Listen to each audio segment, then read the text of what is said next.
The number 3 guy in the House Progressive Caucus, and one of our finest members of the United States House of Representatives, Congressman Mark Pocan, representing the 2nd District of Wisconsin. His website, pocan.house.gov.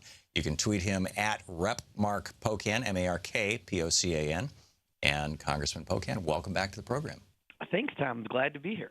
So I've got a couple of things that I was going to, go off on today, and let me just bounce these 3 things quickly by you, and you can go off on them or tell me what you think is really important. Today, for anybody who makes over $118,000 a year, unless the number has gone up in the last year and I didn't know it, today is the magic day. Today is the magic day that rich people stop paying Social Security taxes. So everybody who's got a paycheck over 118 grand sees their paycheck go up today. And today is the day that, what's his name? Pardon. Hang on just a second. Let me get the name here. Mulvaney. Nick Mulvaney. Yep. Is ushered in to be the guy at Office of Management and Budget who is going to do all the calculations on Social Security. I thought that was pretty bizarre, number one. Number two, when the House voted to blow up the rule barring mentally impaired people from getting guns, I thought, okay, that's just the House being crazy. But the Senate looks like they're going to do this. In fact, they actually voted for it yesterday to expand gun access to the mentally impaired or the mentally ill. And then we've got this ICE thing. And then also Paul Ryan was just on TV saying that he's going to replace Trump Care with something where you can make the choices with a voucher. So where do you want to go, Congressman?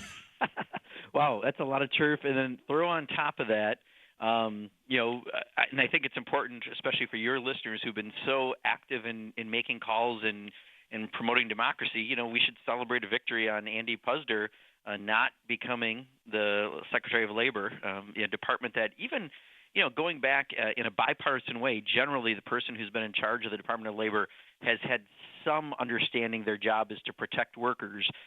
This is a guy who, instead of that, was a major violator of labor laws. And the fact that he got turned down by the Republicans, they couldn't get the votes for him, it's because, again, people were active. I think that's another really important thing as we continue to let people know we are able to influence this administration and this Congress by just, getting the grassroots out there.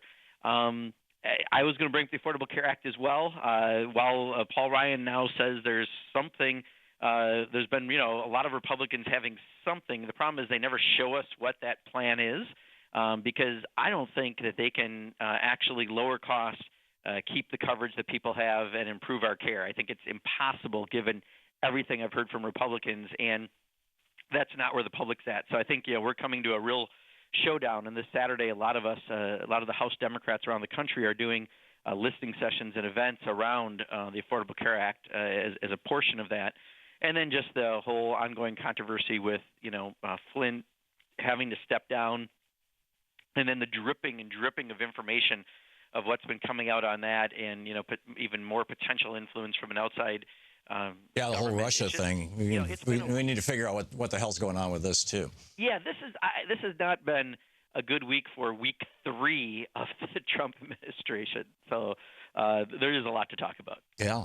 So what's in front of you right now? What are you, as as a member of the House Progressive Caucus, as one of the leaders of the progressives in the United States Congress, and as a member of Congress, what is coming before you that has you concerned?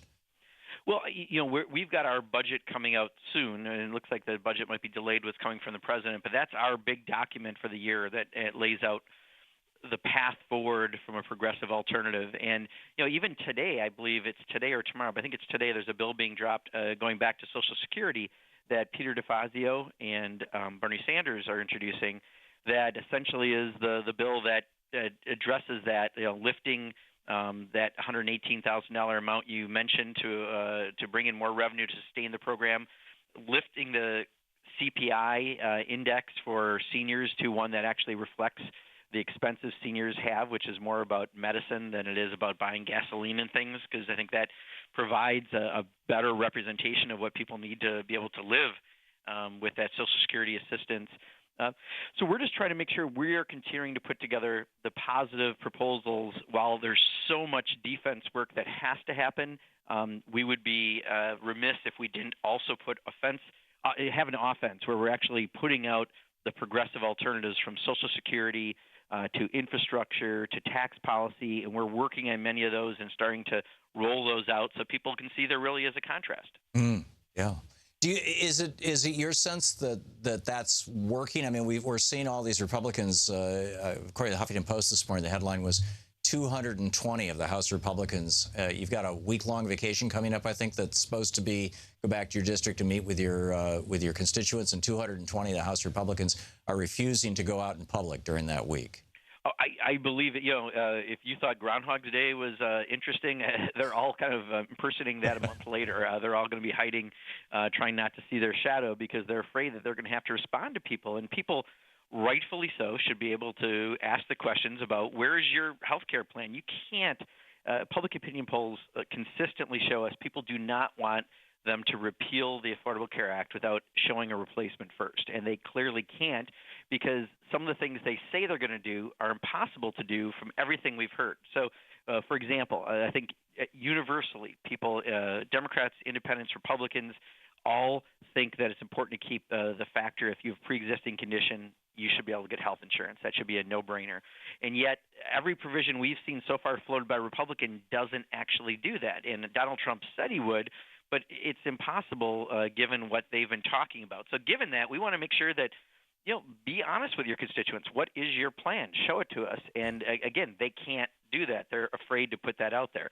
I think the same is true on tax policy and other issues. They're going to try to do things in the dark of night like they have already tried to do this year, rather than put that sunshine out to really show what they're doing. And I think when it comes to town halls, the experience they've had over the last couple of weeks, because, again, people went out and were heard. And I think, it hasn't been the ugliness that we saw during 2010 when the attacks were on, more of the Democrats in Congress. It's been people just saying, look, give us some answers. You can't be doing these things and leave, millions and millions of people without health care and make it harder for seniors to be able to get prescription drugs, affordable prescription drugs, unless you really tell us what you're going to do.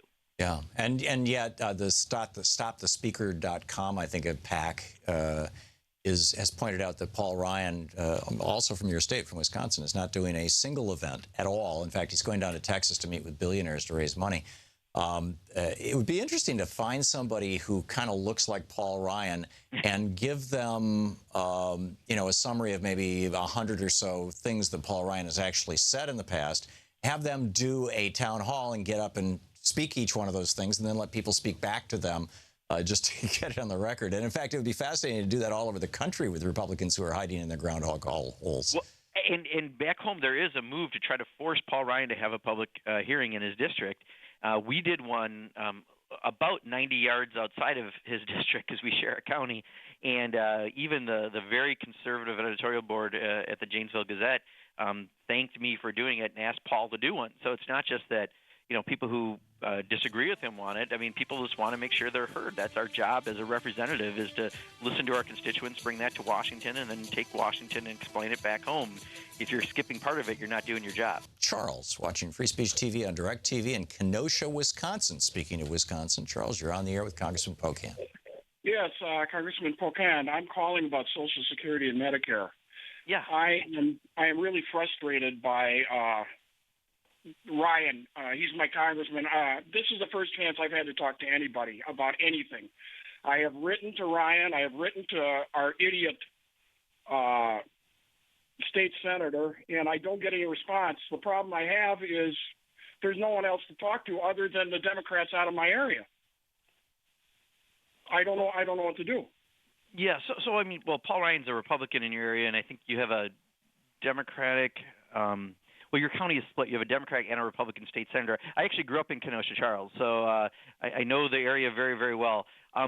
So when it comes to Social Security and Medicare, this is one of the biggest concerns that many of us have because what we're afraid is we know the House Republican budget for the last several sessions has had measures to try to privatize Social Security and voucherize Medicare, two of the programs that are the most popular programs that we do that you pay into, and it is your earned benefit that you should be able to get back because you've paid into it.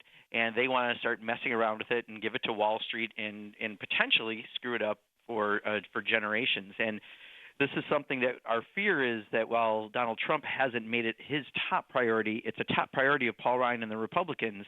And as they start to negotiate things like an infrastructure package and other things that are priorities to the White House, this may be a trade-off that they put out there. And when you do anything to the Affordable Care Act, you open up Medicare. And at that point, they can do a whole lot of damage by doing that. So I can only look at every past proposal they've had, which has been privatization and voucherization, which means you're going to have less of those programs that you've paid into.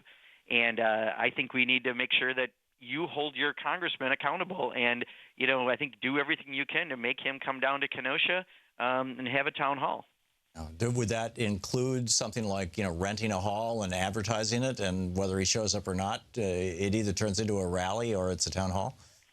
You have to do something to catch his attention. And if he's going to be busy, as you said, down in Texas trying to raise money from billionaires, then you got to figure out how to get him back home. And maybe it is I think it's all above sort of measure, Tom. Like, how do you make sure that you can have your own hearings so people are still heard? Make some of the organizations down there put it together. You need to have a way for people to be heard.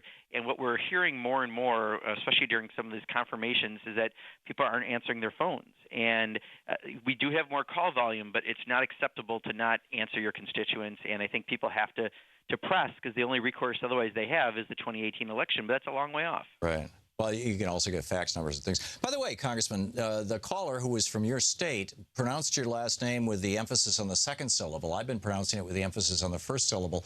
Which is right? Well, this is, I just say this, Mark Pocan. How do I say it? I don't necessarily. It's kind of both. Think of it that much, okay. So I'm not sure.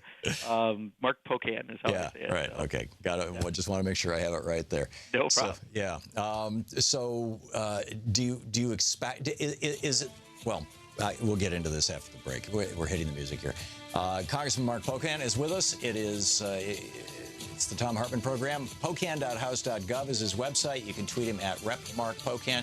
Congressman, do you also want tweets to your personal, just Mark Pocan? Yeah, that's fine as well. Okay, great. At Mark, and it's MarkPocan. We'll be right back.